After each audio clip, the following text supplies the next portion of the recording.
All right, y'all, buckle up. Georgia's back at it again. Stalling good bills. Oh, I got a little feedback. Now, what's really going on? All right, anyway, I'll just deal with that feedback. But right now, tonight, we're breaking down cannabis and hemp legislation here in Georgia.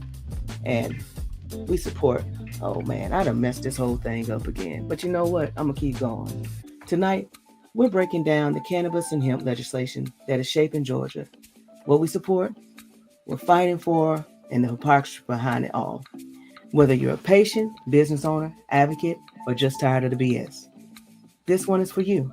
Now, let's go ahead and get this show rolling. And as you see, I've messed up the intro, but hey, let me go ahead and hit it. It's the herbal trucker, we're out on the road. Welcome to your rants, oversized load. Say what you feel, let it out, let it go. This is your stage, drop knowledge and flow. No script, no filter, just say what's real. Your truth, your story, your thoughts, your deal. From laws to life, what's heavy on your mind? Bring it here, leave the fear behind. Your rants, oversized load. Speak your piece, whether heated or calm, let your voice release. Alone or with guests, let opinions fly on this mic.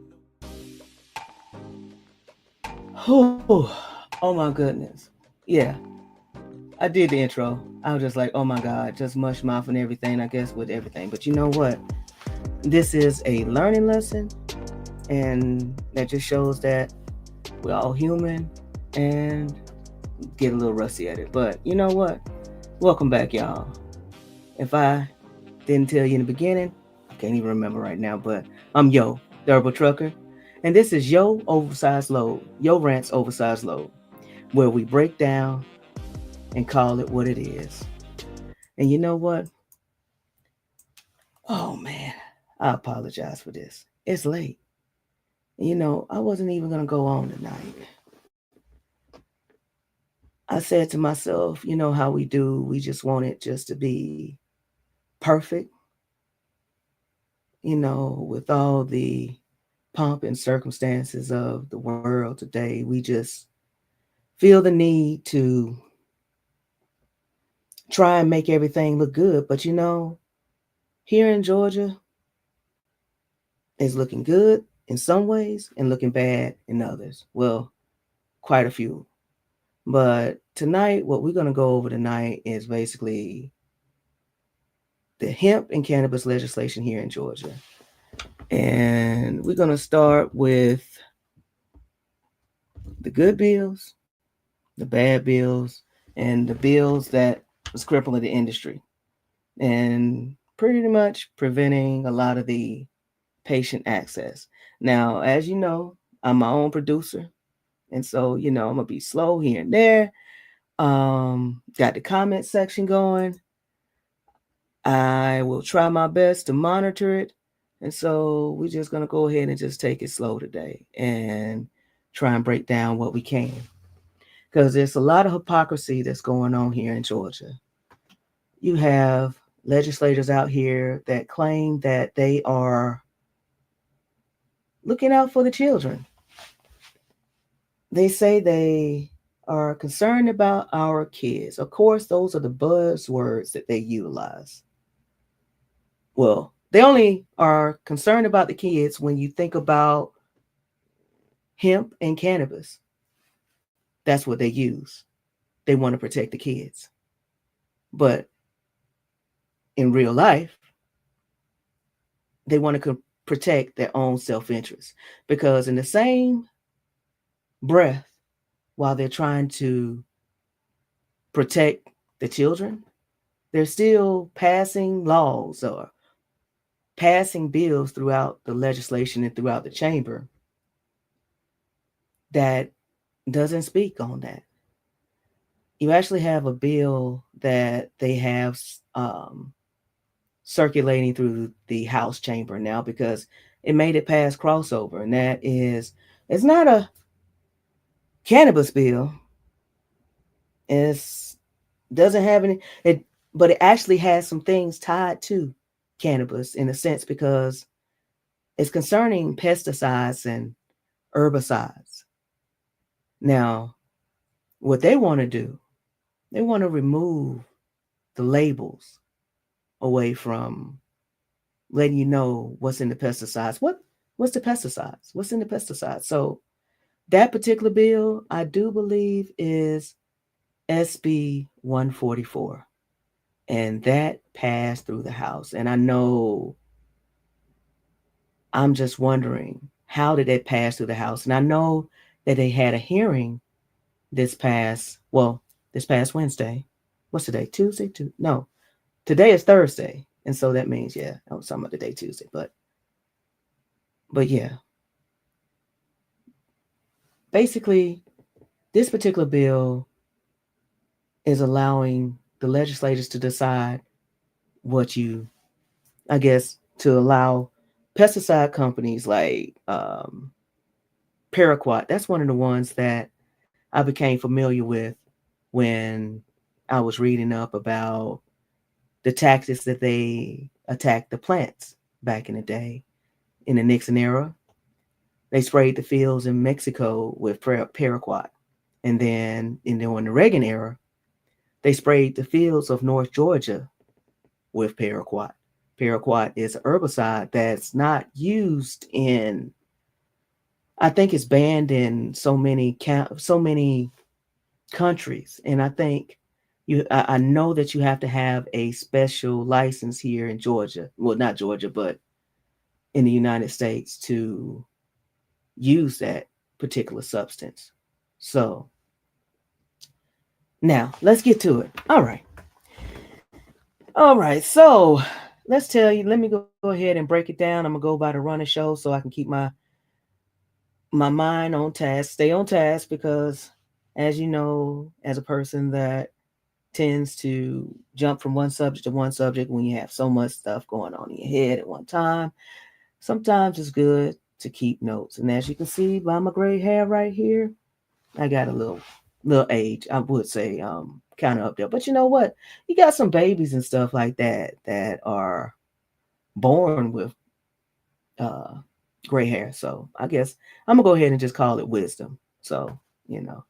But I'm gonna go ahead and take you to where we started. And we're gonna start how we got here. In 2014, Haley's Hope Act.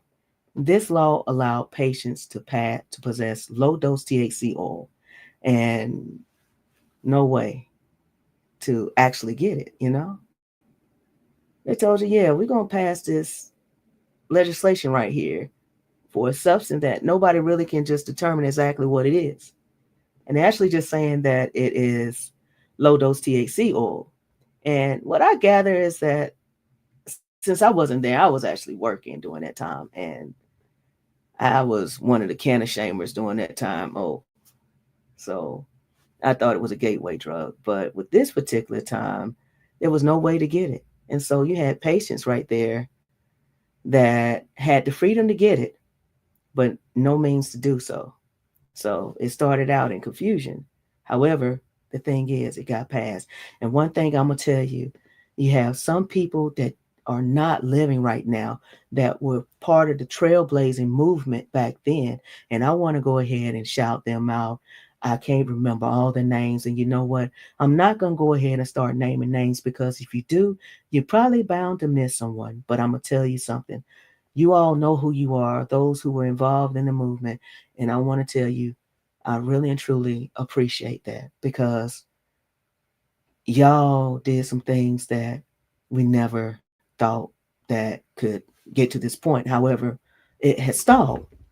So during that particular time between 2014 and 2019, people, it was just like the wild, wild west. And just people just trying to find the medicine. And so people going to these dark alleys and all these other places. Then you had, and now I am going to name him, Mr. Reverend Right, Mr. Right Reverend Carl Gregory Davis. I know I may have mixed it up wrong, but I know he passed away a couple of years ago. And he was one of the ones that provided a lot of the medication for a lot of patients throughout the state. Also to Representative Allen Peake. He also provided a lot of medicine, but there I go naming names. But you know what? we're going to keep moving with this. But in 2019, the Georgia's Hope Act passed. Now, and I know during that time, it was a lot of organizations that fought for this. And I know you want to find out more about that in depth. Make sure you go follow Joe Mack. He has a lot of information. Follow Peachtree Normal. Follow a lot of these other organizations that have been around. Georgia, what's that? Care Georgia. There's a lot of organizations out there that was a part of it. And like I say, I'm just going off the cuff right now, and I know my memory is kind of like right now because coming through like with the concussion and just still trying to remember everything at the same time. So, but we're gonna fast forward to 2024. We finally got dispensaries, but we got dispensaries. We just got dispensaries in 2022. Was it 2022? What is this year? No, 2023. So from the time that this started, let's see, did someone? Okay, yeah. From the time the program started, the issue was that no one had access to the program to the plant. 2019, they opened up the licensing, and it started out with a flaw because you had a company to file a lawsuit because I don't know why they filed it. However, it was to hold it up. It held it up for a while so that they could get the application in. I'm not sure exactly what happened, but regardless, someone filed a lawsuit against Georgia so that they could fill out the application. So as we move forward, then they awarded the licenses, but it was a lot of people that felt like the process did not move in the direction that they wanted it to go. And so they filed a lawsuit and we were held up. But during that whole time, nothing moved when it came to medical cannabis. Now, here we are, finally in 2024, we have some legislation that they have here. Now, I'm going to go ahead and put up this presentation that we did. We hosted a lunch and learn last week at the Capitol with some staff and legislators. Um, we appreciate the hospitality there, and we was able to present it. And we was there with, let me see, medical marijuana therapeutics. And Melanie, we really and truly appreciate all the assistance that you have given us. And so let me go ahead and get the presentation up here. But while I do, okay, there it is right there. So, yes. So the bills that we pretty much support, let me go ahead and fill this one in. Let's see. All right, here we go. So, this is part of our Georgia Greenscapes series. The Georgia Greenscape series is on our LinkedIn page, and that's up under the Georgia Medical Cannabis Society. And the Georgia Medical Cannabis Society is a 501c3 organization that advocates for medical patients. That's one of our passions. So, yeah, I'm here as the herbal trucker, but this is my baby as far as fighting for meds. That is for us as far as because I know what cannabis did for me. So, but let's go ahead and get to it. I'm gonna get to the bills because I'm not gonna take you through the whole presentation, but yeah, I guess I can. Okay. So this is what the Georgia Medical Cannabis Society, this is what we do. We advocate for compassionate cannabis laws. GMCS fights for patient access to necessary medical treatments while prioritizing patient rights over politics. Now, our motto is patience over profits. So let's go ahead and go to the next slide. And we're going to skip through this, but the history was founded to counter resistance against cannabis legislation. GMCS is led by numerous initiatives. Well, you know what? I'm not going to even go through that because I know y'all ready to get to it. All right. So let's get to the bills. The bills that we do support. All right. Yeah. So the bills that we do support is HB 227. Now, this particular bill aims to expand access to medical cannabis. Now, I'm going to tell you about this right here. Believe it or not, this particular bill right here is actually doing something that will actually change this program to actually what it is. Because now it's just called the low dose THC program. And no one really, I can't really explain what low dose THC is because it's low dose THC, but it's part of a medical cannabis program. But I'm just confused because they tell you that you can't possess medical cannabis, but you know what? They can't possess cannabis, but anyway, here we go with this. So, although this particular bill does have some great points, it doesn't have inhalation, it doesn't have flower on this one. We need all of those. And with this particular bill, it takes away the end stages of conditions like sickle cell, cancer. So, you shouldn't have to wait until the end of your days to get some sense of relief. And then you have access to the low dose THC program. I think there are like 17 conditions right now, but I know it's adding conditions and removing the end stages. And then we have SB 220. Let's go to that one. All right, SB 220. This particular bill right here does the same thing. Now it takes away the terminology of low dose THC program to medical cannabis. Now, those two right there, they go together. You think about it. It's like with this particular bills, these two bills right here, they're making Georgia's medical cannabis program actually a comprehensive program. I know you go to different states to utilize your medical cannabis card. Some of them will accept it, like I know for sure.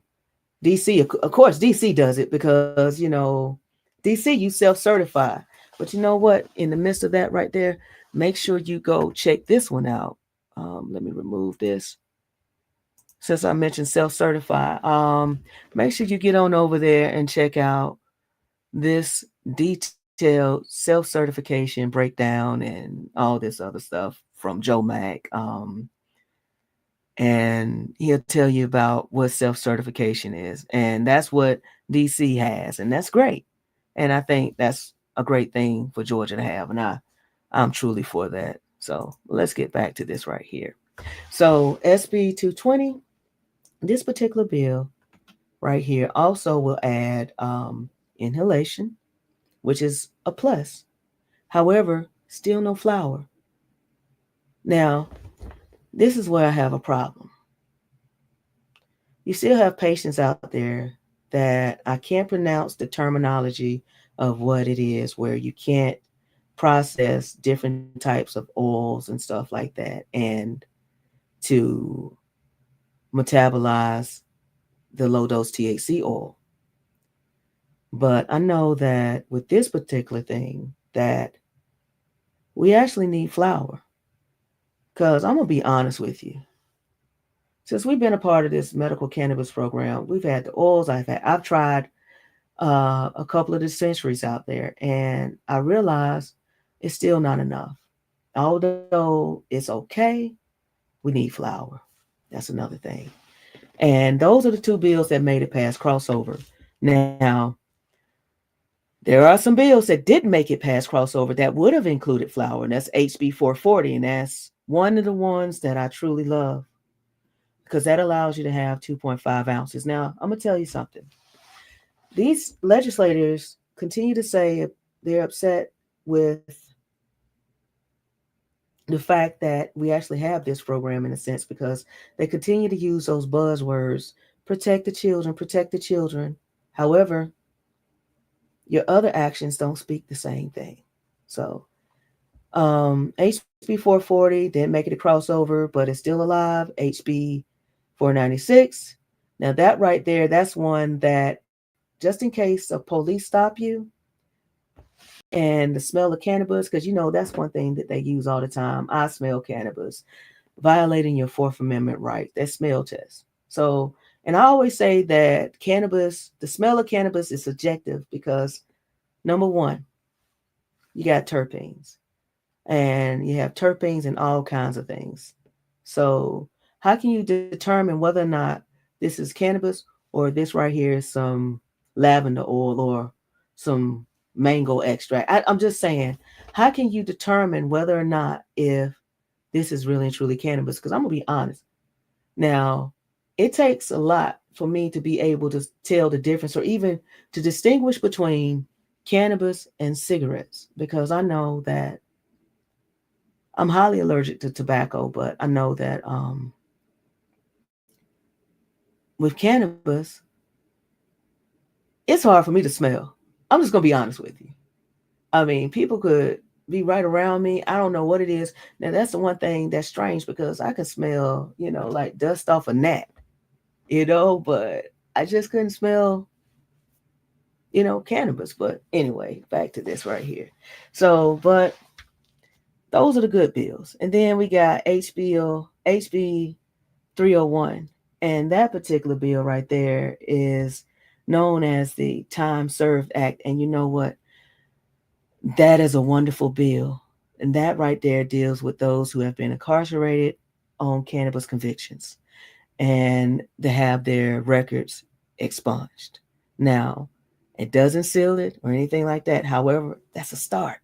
Now, these three bills are still alive, but what we're about to do is get to the bad bills. Now, what everybody's talking about right now, let's see, are these right here.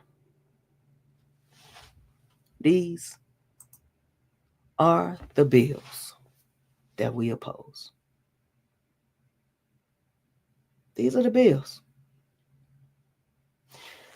Now, what I am going to do, I'm going to break down some stuff about these bills so that you can go ahead and know what to do, how to do it, how to contact your legislators, who to connect with, and we're going to go from there.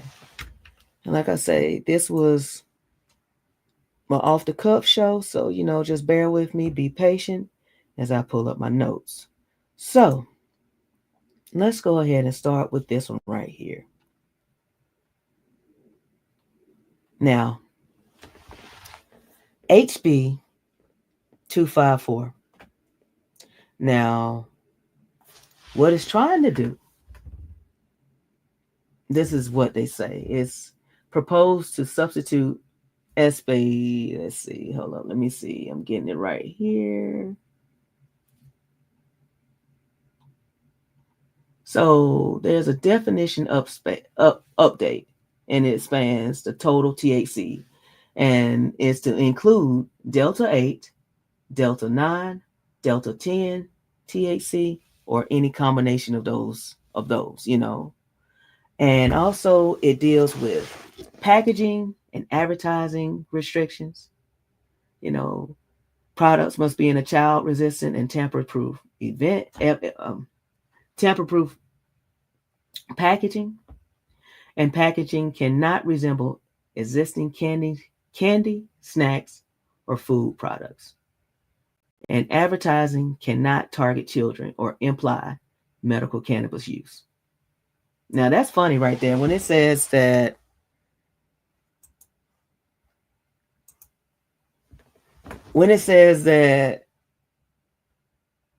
it can't resemble existing candy, snacks, or food products. Now that's hilarious right there because while they're doing that, we have Gambling machines in grocery stores. Now, gambling is highly addictive, but neither here nor there. Let's get back to this. All right. So the product bans and restrictions. Okay, food and drink ban. Hemp infused food products and alcoholic beverages are prohibited. Gummies and oil exceptions, gummies and consumable based oils are allowed. Okay. Hmm. It's starting to sound familiar. It's starting to sound a little bit like what the low dose THC program. I don't know whether or not if they I don't know. I don't know if they're switching this thing out or not. I don't know. But then the THC milligram limits, okay. General consumable hemp products, max 10 milligrams of THC per serving, 150 milligrams per container. Now, I think this is the one right here because I haven't updated this um, breakdown of the bill, but I think they added a substitution to go ahead and ban all hemp infused drinks. Okay, well, so that right there is not good. That's not good because that's going to pretty much shut down the entire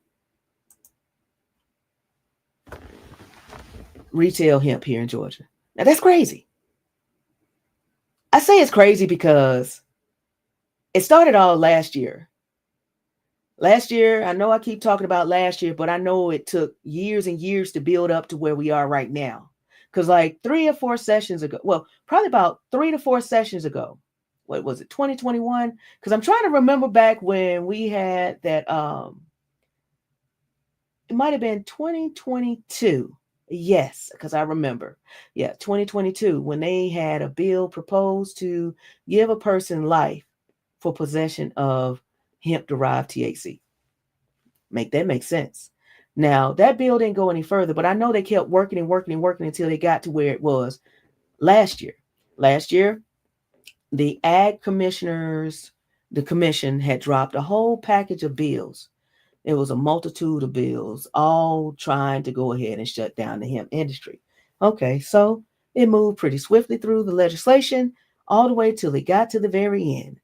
And in the final hours, SB 494 passed. Now, during that particular time, we were out there, we was running, and we pretty much, I want to shout out to all of the pressure squad last year that was out there and to our activities coordinator, Christina. We really and truly appreciate your leadership right now. She's on leave. And so we just want to go ahead and continue to thank her for everything that she contributed last year with leading the squad. We had the opportunity to participate through different sessions and we got our feet wet. And so we were able to do what we did. And to move on from that, basically, after SB 494 passed, it was confusing. It was so confusing because I know pretty much during that particular session, I know we were warning people. I know I'm just one person, and all the team were warning people.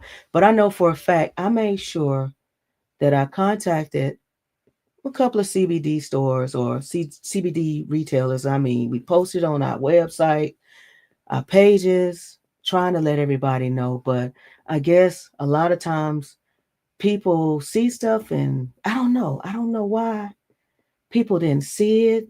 But I know the ones that I did call to give them a warning, and they told me I'm not going to say anything, any companies or anything like that, because everybody and stuff is struggling right now. But I know that it was a few of them that I reached out to, and they was like, "Thank you, thank you, thank you. I'm gonna make sure I pay attention to that." And then we went to another one and a couple of other ones, and they was like, "Oh yeah, we got some lobbyists down there, and we got it. We're good. We're good." I said, "Okay." It look like I got a comment. Oh wow. Oh my God. Look at this. Oh, we got John Patty right here.